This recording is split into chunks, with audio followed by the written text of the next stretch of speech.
All right. Just the injury report. Flacco will be limited today. P. Ryan will be limited. Bashan will be limited. Avery will be limited. And then the rest of those guys will be full. Crowder, he won't participate today. He'll be out for the game. So we'll have to make some adjustments. Joe will be out as well.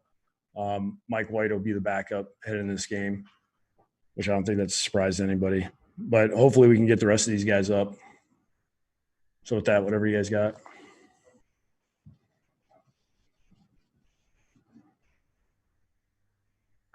No, I knew Rich was going to be the first one to jump. Go ahead, Rich. Just the sky's falling. Let's go. We got some news here. So the obvious question is, I mean, Jameson was such a part of the passing game last week, and so Sam loses a really good weapon. Can you talk about that loss and also what Berrios brings? Yeah, I mean, Crowder's been probably our best player on offense the last 2 years. So, I mean, Berrios, his skill set fits what we do. We always try to develop a role for him throughout the week. It's always hard to, we got to do it in a way to where Crowder stays on the field. I mean, they play the same spot. I'm just glad he's here because I think it's rare to have two slots that could be starters in this league. But Braxton, I have a lot of confidence in him. When we got him last year, I was really excited, just seeing him throughout college. So, it's just we'll get out there, and it seems like him and Sam have good chemistry because they've worked enough together.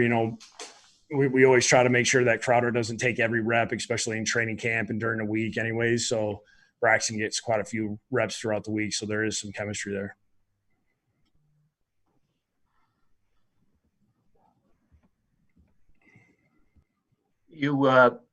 I think when Connor asked you yesterday about Jameson going on IR, you said that that's not really the plan. Yeah. But yet you're ruling him out 2 days before the game, so it must be somewhat. I mean, it's just we're looking at a time frame. Hopefully, it's not as bad as what the rest of those guys were. That was something that was made clear very after we kind of went through our evaluation process. I just think it would be hard for me to put him out there on Sunday without him practicing on Thursday and Friday. Even if he did feel better Saturday, the last thing we want to do is set it back even more. So, hopefully, this will be more of a short-term thing than a long-term, but obviously everybody's body reacts a little different. Once we kind of get him back on the field and moving him around next week, we'll kind of see where he's at. This gives him, by next Wednesday, I think that'll put us at about 6 or 7 days. So, we'll kind of see where he's at after that. Adam, do you have enough talent right now at the skill positions, especially against a defense like the 49ers? Yeah, I mean, we have to do a good job of kind of mixing it up, mixing up the personnel groupings. Trying to get all these guys involved in the game. I think my concern always comes with just the amount of bodies we have left and what not keeping certain guys in there forever. Being able to kind of bring whatever guys we bring up, them being able to contribute during the game. If it ends up being a high play game, that's you start worrying about, hey, how is this going to take a toll on us long term? Does this almost scream for Herndon? I mean, we've talked a lot about his ability, and he obviously missed almost all of last year, and he had a big fumble and didn't really make much of an impact last Sunday. Does this almost kind of scream for him to really step up and be the guy in a way? Yeah, I mean, that's what he's trying to get back to, where he was his rookie year. Obviously that was the first game he's played since I forget what game it was, maybe the Giants game where he got hurt and he only played 9 plays. So, I think every day that we're out at practice, he's getting a little bit better. I think he's getting to the point now he's played in, his first real game in a while.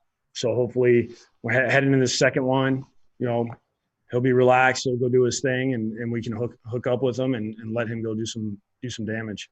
Do you expect to use the 2 tight ends more this week? I mean, I don't want to tell you that. I mean, I ain't going to make Solid's job that easy. But is that almost, we can do a lot of stuff. We'll see. Hey, Adam, it's Kim. Can you hear me? You're muted. There you go. There we go. I'm new to this. Do you have to worry is not the word I'm looking for, but do you have any concerns about Sam without Crowder? He's been such a reliable guy for him during his time with you. I mean, Crowder's been a big piece of what we try to do week in and week out. I think Sam's done a good job of focusing on the guys that are out there and just trying to make sure that he's wired in on the game plan, make sure that he understands what the defense is going to do. I think he's really locked in on how we talked about playing this game as a team. Who's available to us. Those are the guys we'll be good with rolling with, and we'll have a good plan for it. And now we got to go out there and go make some plays and play a good team game. Have you seen anything in Sam this week that indicates he really wants to show that he can move past some of those errors we saw in week one? Sam, he's not like a overly emotional guy, one way or the other. I think he does a good job of evaluating, studying the film, learning from the film, coming back the next week. I think we've seen that in the past. It happens occasionally where you don't play as well as you wanted to. And then he does a good job of learning from that, putting that behind him and moving forward. I mean, when you hang on to stuff, that's when it just keeps mounting back up. So, I mean, I think he's got the right mindset. I know he's focused on this week. If anything gets brought about last week, it's, hey, we're on to this week, learn from it, move on. What are your thoughts on Pirine? So 2 days in a row that he's been able to do some stuff. So that would. Yeah, I'm hoping we get through today and he feels good. I mean, we're always looking at like the next day, right? Like, how do you feel the next day? So, I mean, the fact that we're going to be able to have him out there and we're going to get him into practice, I'm hoping that everything keeps trending in the direction it's trending right now, because I'd love to see this kid out there and playing.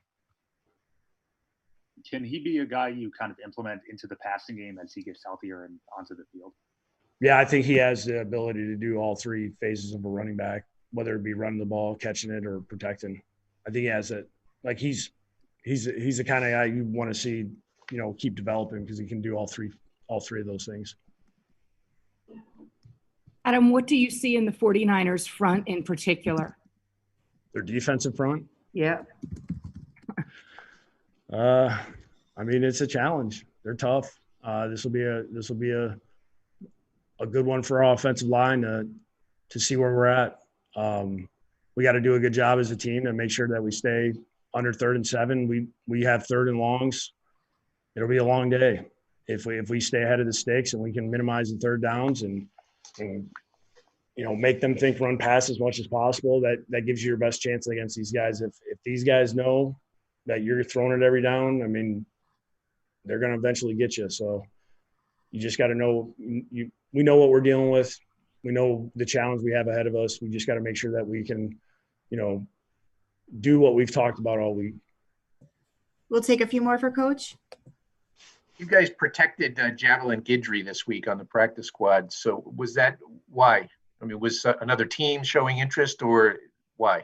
Yeah, I mean, that's, he's a guy that we like, and we like the direction he's heading. And, our front office does a good job of just making sure that, if there's a chance a guy can be going out of here and we want to keep him, that's us having that's kind of nice to have, just because we know that, that he's going to be here.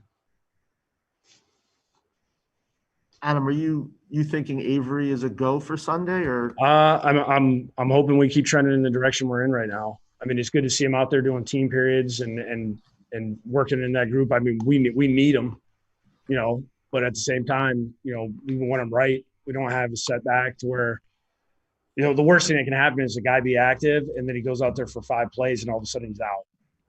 I mean, it's just the workload just gets dumped on so many other people, especially at that position, because one, we're a little light on depth right now, and the guys that do play that position, those guys play special teams. And so it's just more of a workload going on everybody else if we have a guy up and then he can't last the game. Adam, I'm sorry if I should know this. Makai's good to go for Sunday, correct? Yeah. Thank you. Yeah. Anything else for Coach? Thanks, Coach. Thank All right, you. guys, thanks.